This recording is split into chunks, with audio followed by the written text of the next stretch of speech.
Hi everyone. I'm just gonna show you around before I start the video because I was on that road over there. So there's first the highway where all the trucks are, then there's a smaller road in between, which the one I was on. Then there's this one that I found. It doesn't go for very long, and it's very strange because on this one, and that's why I wanted to stop. There's this. And I'm not really sure what it's for, so I'll just show you. Like, there's steps. Oh, sorry. Yeah. But it's all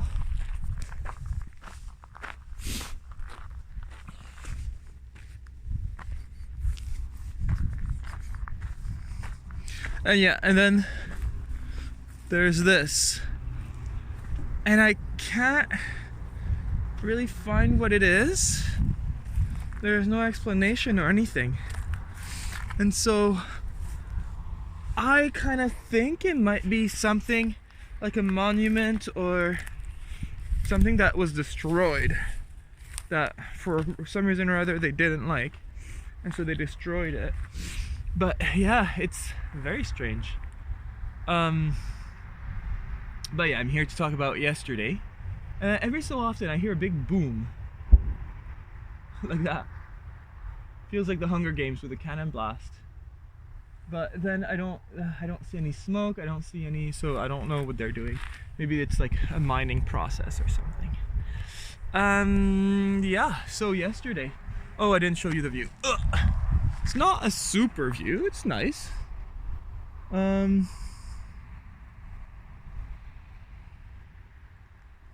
But yeah. So yesterday was not super interesting, to be honest with you. Leaving Skopje was very much right by the river, so it was really cold. Well, really cold. It was cold. It was around 0, maybe a little less than 0. So I had like my hat and my gloves and my this thing and layers. And I didn't leave my layers at all. That's during the whole day. It wasn't great. Up. I'm gonna change that. Yeah. So where was I? Yeah. So I leaving Skopje. So it was right by the river for a long time, and it was a really gray day too. So that doesn't help. And it was by the river, and that was okay. And at some point, it tells me to turn, and I look at where I'm supposed to turn, and it's this garbage dump. And so I just look around and I'm like, well, is there, like, I look at my map, is there somewhere else I can cross? And it doesn't look like there's anything in for a while.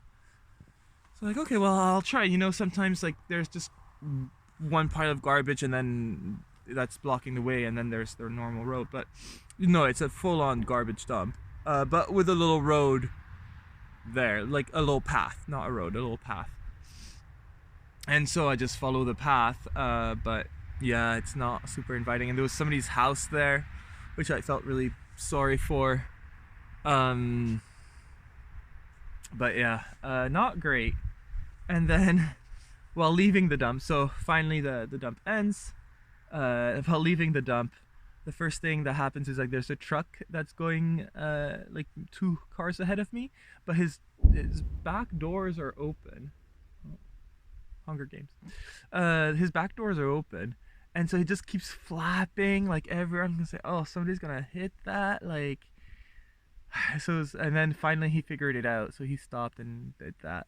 And then I went a little bit more, and then a car lost the hub, I think it's called, of the wheel. And so yeah, that just goes on like rolling on the street, and it's just like, what is this place? Like, yeah, I didn't get a great feeling for it. But then no, actually, right after that, I just joined a rather big road. Not super full, but yeah, there were people on it, and so I kept going, and then that road became a highway, and then with a little smaller road next to it. So I of course took the smaller road, and then just kept going. To be honest, it just kept going and going. There was one hill, and that was where it got a little bit tricky. So I had to leave the road to go on the hill, just because it was shorter. And yeah, that did not work out well. I had to push my bike a little bit. And then I was like, no, you know what? Like, I know my app tells me to go this way, but I'll just keep following the road because I guess it serpentines a bit more, which is easier for me. So I did, but then that road became like stony, and then it became just dirt, and so that wasn't great. But after the hill, at some point, it turned back to asphalt and it was fine. And then it started snowing a little bit. So I checked the weather, so I knew it was not going to be snowing for a long time. But still, like, it was nice to see the snow, but I really didn't want it to snow a lot. And then the rest of the day was quite boring. I just continued to go on it, and yeah, just followed and until I got to the hostel. Oh right, and then at the hostel, that's where things again got interesting. So Gradsko is the town, and I was alone at the beginning, so the lady was there. I didn't get her name, but she was like, do you want tea? And then when I was like, yeah, and she's like, okay, when I'm gonna check your passport, I'll bring tea. Like, okay. So I got my passport ready and everything, and then she brings like tea and bread and like sweet things, and really, really kind. And she knew a little bit of French, so we spoke in French. And what did she do? Oh no, that's about it. So then she left me alone, which was nice. So I went to the supermarket, got things for lunch, dinner. It was about 2 o'clock, so lunch, dinner, and breakfast for the next day. And I was supposed to be alone, so it's a weird hostel in that it's obviously her house, and then just the top floor, which has a separate entrance, is just rooms. So there's, I want to say, 4 rooms, 1 bathroom, and that's it. Like, no kitchen or anything. So that was not very pleasant, just because I couldn't cook. I still cooked with my camping stove, which I'm not sure was ideal inside, but whatever. Yeah, and I keep changing my hands because I keep getting tired. So she rents, I guess, these rooms, and the rooms had heating in them, but the hallway or the bathroom did not. So it was just like, and yeah, so it was really cold.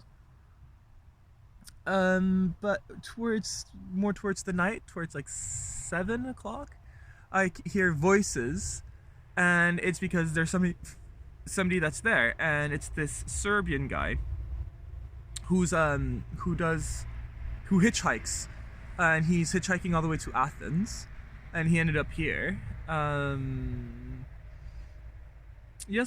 I let him sort of settle in, and then at some point the lady comes back. She's like, Olivier. I was like, oh yes.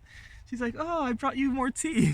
So she brought me tea, and I guess and she had some tea for the Serbian guy as well. So we talked, and it was actually quite an interesting chat, because he lives in Passy in France, which is really close to Samoa, where my great aunt and uncle lived.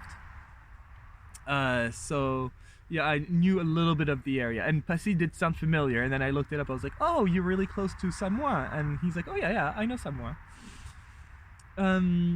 So that was interesting.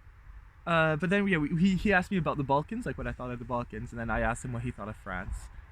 He was like, yeah, France is nice, just the administration is nonsense. But he's like, as a Serbian, like, I'm used to it. He's like, France kind of, he thinks it's funny that they kind of panic when something doesn't work right. But he's like, in Serbia, when something doesn't work right, we have a plan B, and then a plan C, and then plan D, and then plan E. Like, we have so many plans. That's why, like, the roads aren't really good. It's just because it's whatever works. Like, we're not waiting for government to do something. We just, if it's gonna work that way, it's gonna work. So that was quite fun. And then right, so then he asked me what I thought of the Balkans, and so I told him truthfully, like, I was like, well, it's interesting that, like, you squabble over things. Like, where Nikola Tesla is from, because Serbia says, oh, he's from Serbia because he's Serbian, and then Croatia's like, yeah, but he was born in Croatia. So yeah, they squabble over that, or they squabble over Alexander the Greek, Alexander the Great, or Mother Teresa. Like, so many squabbles of our like shared history. I was like, but in general, like, you get along, and he's like, yeah. He's like, no, and so, and this is hard because I'm not sure where he's coming from, in that, like, in most of the countries I've been to, it always seems that Serbia was the bad guy, and I'm not saying modern Serbians are bad, but it's just, that's kind of, it was always like, oh, Serbia attacked us, and then Serbia like didn't want us to do this, and Serbia, they always come out looking bad. And then he was like, well, no, like, there's a bunch of ethnic Serbs living in other countries, they should be in Serbia even now, like. So I was like, oh, okay, yeah. I just didn't really want to argue, and I can't really argue, it's their history, I'm not. So no, but it was interesting to his point of view. And then we changed the subject a little bit to writing, and he's like, oh, French writing, it's so bizarre, because what's really cool about Cyrillic writing is that you hear a sound, there's a letter for that sound, it's done. Like, the S sound can only be the C. That's it. There's no other way.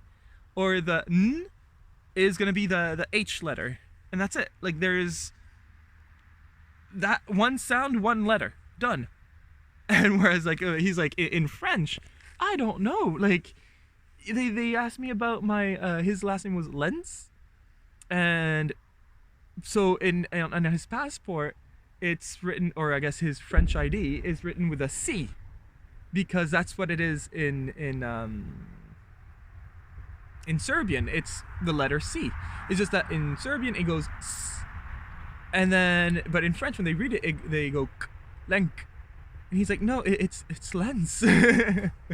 So but yeah, he doesn't understand French writing. He's like, it's so complicated for nothing. Just have the Cyrillic system of one sound, one letter, finished, done. And I kind of agree that would be quite beneficial. But yeah, and then so we talked about that. We talked about, yeah, France and the Balkans, and no, he was an interesting guy.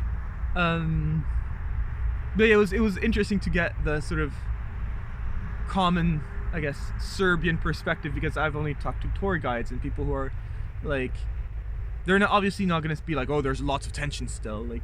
So it was interesting to hear from him and get a different perspective. Change hands one last time. No, otherwise after that I went to bed, and this morning I got a head start. I started at 8. But it's going to be a small day today, 5 hours. I did half an hour already. No, and I expect it's going to go by quite quickly. Yeah, so today I'm going to make it to the border with Greece. And I have an Airbnb there. And then tomorrow, 5 hours, and I'll be in Thessaloniki. And stay 2 days there, or 2 nights there. But that's about it. Yeah. Anyways, bye.